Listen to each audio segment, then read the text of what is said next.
Bonjour, aujourd'hui j'aimerais vous présenter quelques objets que j'ai eu comme cadeau avec la visite chez moi de Monsieur Toys. Merci et bonjour Monsieur Toys. Si vous ne connaissez pas encore sa chaîne qui présente beaucoup de robots japonais, sachez que si vous aimez en plus Evangelion, ça devrait vous plaire. Donc je vous mets le lien par là et puis à la fin de la vidéo, reste que il n'est pas venu les mains vides et ça me fait plaisir parce qu'en fait il m'a ramené tout un tas d'objets qui avec peut-être un petit peu de mes bons soins et des petites modifications devraient donner quelque chose d'assez sympathique. Il s'agit en fait d'éléments de Rubiz, qui est une société qui propose des déguisements, des accessoires, de costumes et tout. Et ils ont quelques objets sous licence. Et c'est quand même assez sympa de voir que déjà bon, il y a au moins 4 objets pardon, autour de Star Wars. Il y a un masque des Gardiens de la Galaxie, il y a alors je crois que c'est Stormbringer, donc la nouvelle arme de Thor, et il y a même un costume avec les accessoires de Deadpool. Donc comme vous le voyez, il y a des choses intéressantes. Je vous présente ça maintenant, comme ça, ça permettra de faire peut-être une petite comparaison quand j'aurai le temps de m'occuper de tout ça et de les modifier. Donc ce que je vous propose, c'est sans plus tarder de voir chacun des objets les uns après les autres. Alors on va commencer par le costume entre guillemets de Deadpool. Il s'agit en fait apparemment d'un élément en tissu imprimé pour reproduire au moins le buste de Deadpool. Sont ajoutés à cela un accessoire qui permet d'avoir et les katanas dans le dos et les sai, je crois qu'on appelle ça. D'ailleurs, histoire de montrer ce qu'il était possible de faire avec du papier d'aluminium autocollant, j'ai montré à Monsieur Toys ce que je pouvais faire avec ce genre de choses. Alors là, il ne s'agit pas de l'aluminium lui-même, c'est plutôt donc quelque chose qui est plutôt chromé et plastique, mais ça fonctionne pas trop mal. Bon, c'est un peu comment dirais-je, grossier sur la pointe, mais on voit ce que ça peut donner sur le reste. Et voilà, ça augure du meilleur parce que sinon, effectivement, c'est quand même quelque chose d'assez plastique. Je vous montre ça immédiatement. Voilà, on voit un petit peu la différence.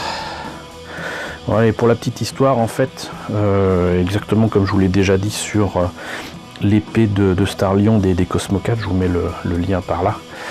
Je m'inspire en fait des méthodes de nos amis japonais pour les films de sabre. Donc ce qu'ils faisaient, c'est qu'ils utilisaient de toute façon des sabres en bois pour se battre, évidemment ils n'allaient pas utiliser de vrais sabres, et du coup ils utilisaient en fait du papier d'aluminium qui était collé en plus avec du blanc d'œuf, et pour garder le brillant de la lame et éviter de montrer les endroits où c'était abîmé quand ils se battaient pour de faux, ils utilisaient donc cette espèce de talc avec un petit comment on appelle ça, c'est pas une éponge, mais vous voyez, ils tapotaient comme ça sur leur sabre et ils faisaient comme ça avec des vrais. Et donc on voit quand même qu'effectivement au cinéma, effectivement avec ce genre de méthode, ça peut forcément faire illusion, hein, parce que là donc totalement plastique, là avec un petit peu de chrome dessus, et c'est pas de la peinture, hein, donc c'est juste comment dirais-je, du papier d'aluminium autocollant.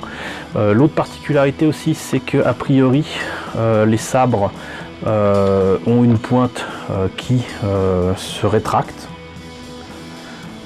et donc voilà ce que ça donne. Tant que ça n'est pas... Ah, bon, écoutez, je pensais qu'il y avait quelque chose à l'intérieur. On va essayer l'autre du coup. J'ai l'impression que c'est plutôt mal parti. Bon écoutez, j'ai l'impression qu'en fait il manque les bouts, mais c'est pas bien grave. Voilà, bon, donc pour l'instant à part mettre de l'aluminium autocollant dessus. J'ai rien prévu de particulier à faire dessus. J'avoue que c'est certainement l'un des objets qui m'inspire le moins du lot qui m'a été confié. Donc ce que je vous propose, c'est qu'on passe maintenant à la suite. Alors pour Stormbringer, c'est clairement un bel objet, enfin un bel objet de loin, voilà, ça peut faire illusion de loin. Alors pour rappel, pour ceux qui n'ont pas vu Thor Ragnarok, il se trouve que Thor perd son Mjolnir, qui est détruit par Hera, sa sœur ou sa demi-sœur en tout cas, la fille de son père qu'il n'a jamais connue, et donc du coup un nain de l'espace, un nain bien connu des amateurs de Game of Thrones, lui fabrique une nouvelle arme à partir d'une étoile morte, et ça donne Stormbringer, et le manche de cette arme va être fourni avec ni plus ni moins qu'un morceau de Groot, qui va lui filer donc une partie de lui pour lui permettre de tenir cette arme, ce qui donne donc cet aspect un petit peu bricolé. Moi ce que je trouve amusant, c'est que ils ont poussé le vice à mettre donc des runes sur la hache, la partie hache. Par contre, quand je le ferai, il faudra que je pense à garder les runes et enlever, vous voyez ici, les copyrights. Parce que bon, c'est vrai que le travail de peinture peut faire illusion, encore une fois, de loin pour la hache. Par contre, le gros travail à refaire, ça sera de toute façon très clairement de refaire la partie qui relie la hache au manche. Là, il y a quand même une espèce de colle chaude qui a été mis dessus, du plus vilain effet. Donc je pense que là il va falloir que je change ça, que je mette certainement de la green stuff et compagnie pour que je puisse donc relier tout cela correctement et retravailler le manche correctement aussi au niveau peinture. Sinon la hache elle-même ça va, il y a peut-être un petit peu de travail à faire dessus pour rajouter peut-être un aspect un petit peu plus, j'allais dire, divin, mais sinon il n'y a pas grand chose à faire dessus pour l'améliorer sincèrement. Donc ce Stormbringer, je pense que après pourrait être dans mon sur mon mur avec d'autres armes que j'ai modifiées sans ternir quand même, je pense. Donc voilà, donc ça c'était l'arme de Thor dans Thor 3 Ragnarok.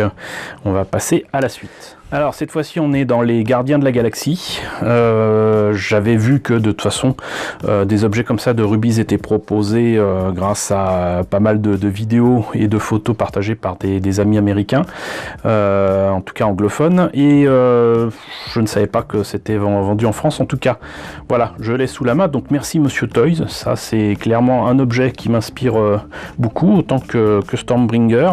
Le truc que je ferai certainement de toute façon, c'est de rajouter certainement aussi un filtre, comment dirais-je, quelque chose pour cacher les ouvertures ici qui permettent certainement de respirer mais qui sont beaucoup trop visibles, et d'enlever ces horribles grilles qui sont là par contre pour les remplacer par de vraies lentilles. Et ça peut rendre quelque chose de pas mal du tout. Alors c'est un peu grossier en termes de détails, c'est-à-dire que c'est clairement donc un masque thermoformé, comme je vous ai déjà présenté plusieurs fois ce genre de choses. Par contre, ce que je trouve intéressant, c'est que du coup ça, il y a un petit scratch pour enlever cette partie-là, et surtout à l'intérieur ils ont songé au confort de la personne qui tiendrait le masque, à savoir qu'il y a de la mousse autour des yeux et de la mousse autour de la partie qui permet donc entre guillemets de respirer. Voilà, pour autant par rapport à ma tête c'est un peu petit, mais ça peut être sympa à exposer une fois que ça sera modifié, surtout ici. Et un petit travail de peinture permettra de rendre hommage à la forme de ce masque, ce casque donc de Star-Lord. Voilà, on va passer à la suite. Alors là on passe à Star Wars, du coup j'en profite pour montrer tout d'un coup. Donc ça c'est quelque chose que j'ai déjà dans différentes qualités on va dire, mais c'était plutôt des versions Hasbro. Donc j'ai des versions qui s'allument, j'ai des versions qui comment dirais-je, ont la lame qui se rétracte, etc.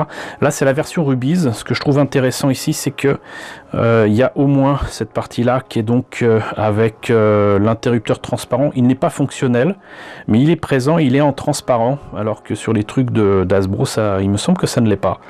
Les détails sont les mêmes que sur le Master Replica que j'ai. La seule grosse différence, c'est que ce qui permet de tenir donc le manche de cette épée laser, c'est quand même un peu plat, un petit peu.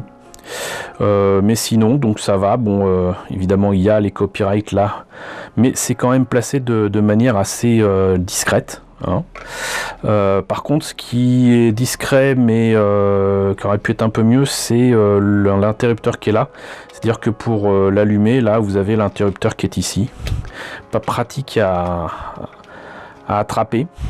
Et sinon là il devait y avoir quelque chose, mais visiblement ça s'est décollé ou quoi, je ne sais pas. Et donc là il y a tout un tas de détails qui pourront être remplacés, puisque là normalement il y a des espèces de fils qui se trouvent dans ces trous là, mais sinon il n'y a pas grand chose pour améliorer ce sabre laser. Et le truc c'est que par contre il faut hop, faire ça comme ça, et du coup vous faites ça pour tirer la lame, et comme vous voyez c'est vraiment fait entre guillemets pour les enfants. La lame n'est pas bien grande, mais au moins se rétracte-t-elle. Et par contre de façon manuelle il vous faut donc mettre cette espèce d'anneau là pour éviter que ça reparte. Donc voilà, ça c'est le sabre de Dark Vador, ça vous l'aurez deviné. On reste dans la famille Skywalker avec donc le sabre de Kylo Ren, pardon. Et là par contre je note quand même que ce sabre est quand même énorme. C'est à dire que moi j'ai pas des petites mains, hein, mais franchement j'ai du mal à gripper ce machin. Donc c'est quand même un gros manche. Ce qui est rigolo aussi, c'est que du coup les lames sur les côtés sont de toute façon déployées, et il n'y a pas moyen de faire autrement. Et sinon vous avez exactement le même système que pour l'épée de Dark Vador, et donc vous déployez la lame comme ceci de manière totalement manuelle. Est-ce que ça est supposé s'allumer ou quoi? Apparemment il s'allume, mais j'ai pas encore enlevé de son emballage pour vous le présenter. Donc je pense que je vous présenterai comment ça s'allume et comment ça fonctionne. Je pense que ça ne fait que s'allumer, ça doit certainement pas faire de bruit. Et c'est tout. Mais sinon donc il y a un fort potentiel, même si ici donc le fil électrique qu'il y a là est quand même pas du plus bel effet. En tout cas de loin ça le fait, mais bon il y a un petit travail de peinture à faire, mais pas grand chose finalement pour améliorer l'ordinaire ici, si ce n'est que là vous avez des vraiment on voit très bien les vis qui tiennent donc les lames qui sont là. Donc ça sera à boucher, et puis voilà, et puis les copyrights à enlever pour éviter, quoi, qu'ils sont pas si visibles que ça, donc ça peut se faire assez facilement. Donc voilà, on reste dans les armes avec cette arme de Clone Trooper. C'est assez étonnant de dire ça, mais l'une des rares choses que je n'aime pas dans Clone Wars, la série animée télé, c'est les armes des Clone Troopers. Ça ressemble à rien. Ça ressemble vraiment pas à grand chose. Donc du coup là on peut pas reprocher à cet objet de ne pas être accurate par rapport à ce qu'on voit dans les films ou dans la série animée. C'est bel et bien cette arme là, mais je pense que y a moyen d'en tirer le meilleur avec un petit peu de peinture. Le seul problème c'est que on voit quand même vraiment beaucoup les joints, enfin la jointure des pièces. Ça va falloir que je lime un petit peu. Les vis sont très visibles aussi, ainsi que le logement pour les piles, parce que ce truc là, à défaut de faire de la lumière, fait du bruit. Ça c'est pas mal. Par contre, là on a l'impression d'avoir une salière ou une poivrière, hein. Tiens, hop là, un petit peu. Mais voilà, donc je pense que ça s'ajoutera certainement aux armes Star Wars que j'ai déjà modifiées, que je vous ai déjà montré. Si vous les connaissez pas, bah, je vous mettrai un lien ici. Mais voilà, ça, je pense que ça peut être amélioré sans problème. Enfin, dernier objet. Il s'agit donc d'une partie du casque de peau et de peau d'Amron. Et là, très clairement, c'est fait pour une tête d'enfant. Mais si tout à l'heure, il y avait des protections pour les gardiens de la galaxie, là, il n'y en a pas. Et par contre, vous avez le petit scratch, effectivement, pour enlever cette partie-là plus facilement. L'essentiel du copyright se trouve dans un autocollant qui est à l'intérieur. C'est pas plus mal, même si c'est ajouté ici. De toute façon, c'est à l'intérieur, donc c'est pas visible.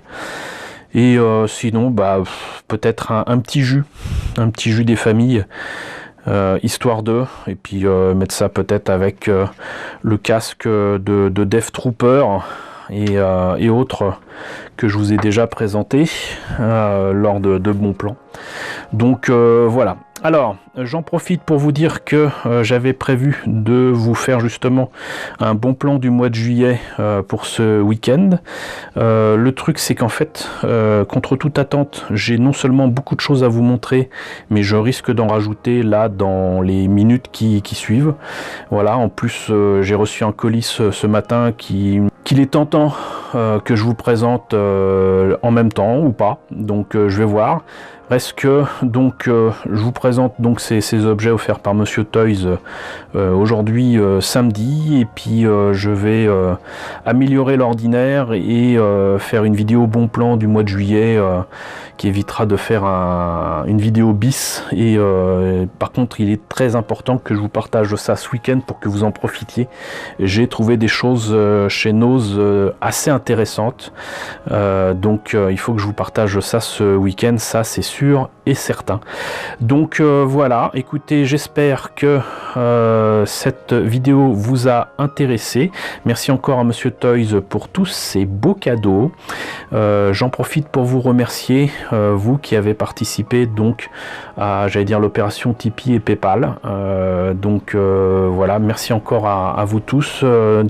Les vidéos que j'avais terminées avant cette opération sont passées telles quelles, mais ces derniers temps, toutes les vidéos que j'ai terminées en termes de mise en image, j'ai intégré dans mon générique de fin des remerciements. Donc je vous remercie de vive voix. Voilà, donc merci du coup pour votre soutien, merci pour votre fidélité. Encore une fois, j'espère que cette vidéo vous a plu. N'hésitez pas à liker, n'hésitez pas à partager, n'hésitez pas à vous abonner si ce n'est pas déjà le cas, et je vous retrouve donc demain pour les bons plans du mois de juillet.